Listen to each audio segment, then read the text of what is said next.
విశాఖలోని సీతమ్మ ధారలో విషాదం చోటు చేసుకుంది. ఓ చెట్టు అకస్మాత్తుగా కుప్పకూలింది. రోడ్డు మీద స్కూటీపై వెళ్తున్న పూర్ణిమ అనే మహిళ చెట్టు పడడంతో ఆమె మృతి చెందింది.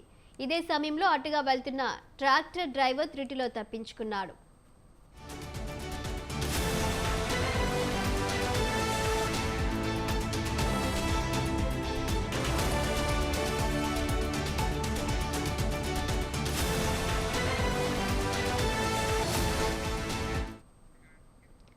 ఈ ఘటనలో పార్కింగ్ చేసి ఉన్న ఓ కారు నుజ్జునుజ్జయింది.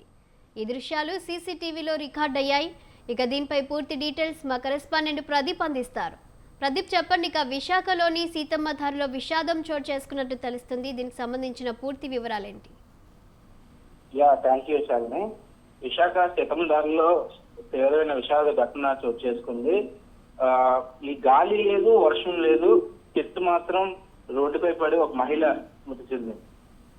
బండి మీద వెళ్తున్న ఒక మహిళ అనుకోకుండా కూడా చెట్టు కింద నిజ్జు అయిపోయే పరిస్థితి కనబడుతుంది. అయితే సీతమ్మ ధార చుట్టుపక్కల ప్రజలందరూ కూడా ఇబ్బందులు పడే పరిస్థితి కనబడుతుంది. అయితే ఓవరాల్ గా చాలా వరకు భయోందనలకు గురయ్యారు అందరూ కూడా.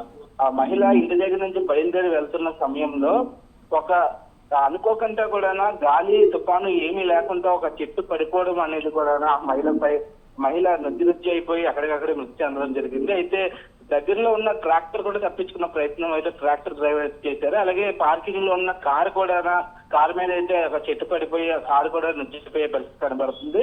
అయితే మహిళ కుటుంబ సభ్యులందరూ కూడా కన్నీరు మున్నీరు అయ్యే పరిస్థితి కనబడుతుంది. అయితే చాలా విషాదమైన ఘటన. విశాఖలోనే పలు చోట్ల ఏవైతే రోడ్లపై భారీ వృక్షాలు ఏవైతే ఉన్నాయో ఇవన్నీ కూడా జీవీఎంసీ సమయంగా పట్టించుకోకపోవడం వల్ల, అంటే చెట్లు చాలా వరకు రోడ్లపై చాలా పెద్ద చెట్లు ఉన్నా సరే జీవీఎంసీ సమయంగా అవన్నీ మెయింటైన్ చేయలేకపోవడంతో ప్రజల ప్రాణాలు అయితే పోయే పరిస్థితి కనబడుతుంది. అయితే ఈ యొక్క మహిళ రోడ్డుపై వెళ్తున్న సమయంలో ఇంటి దగ్గర నుంచి సీతమ్మ ధార సమేత ప్రాంతంలో ఆ రోడ్డుపై వెళ్తున్న సమయంలో సడన్ గా ఒక మహిళపై అయితే ఒక చెట్టు భారీ వృక్షం అనేది కూడా పడిపోవడం జరిగింది.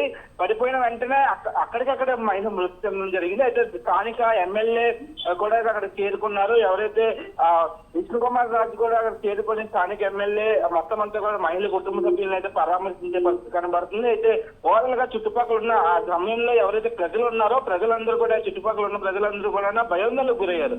ఒకేసారి ఆ మహిళ రోడ్డు పైన వృక్షం పడి కూడా భారీ వృక్షం పడి కూడా చనిపోవడం అనేది కూడా చాలా బాధాకరం అంటూ కూడా స్థానిక ప్రజలందరూ కూడా ఆవేదన వ్యక్తం చేసే పరిస్థితి కనబడుతుంది. అయితే జీవీఎంసీ అధికారులు ఎప్పుడు పట్టించుకోలేని పరిస్థితి. విశాఖలోని పలు మెయిన్ రోడ్లపై, అంటే 4 రోజుల జంక్షన్ దగ్గర ఎక్కడైతే భారీ వృక్షాలు ఏవైతే ఉంటాయో అవన్నీ కూడా జీవీఎంసీ వాళ్ళది ఎటువంటి పని చేయాలంటే మొత్తం వృక్షాలన్నీ కూడా భారీగా రోడ్లపై వచ్చే సమయంలో అవన్నీ కూడా కట్ చేసి అవన్నీ మెయింటైన్ అనేది చేయాలి. జీవీఎంసీ అధికారులు పట్టించుకోకపోవడంతో రోడ్లపై వెళ్తున్న ప్రజలైతే చాలా ఇబ్బందులు పడే పరిస్థితి కనబడుతుంది.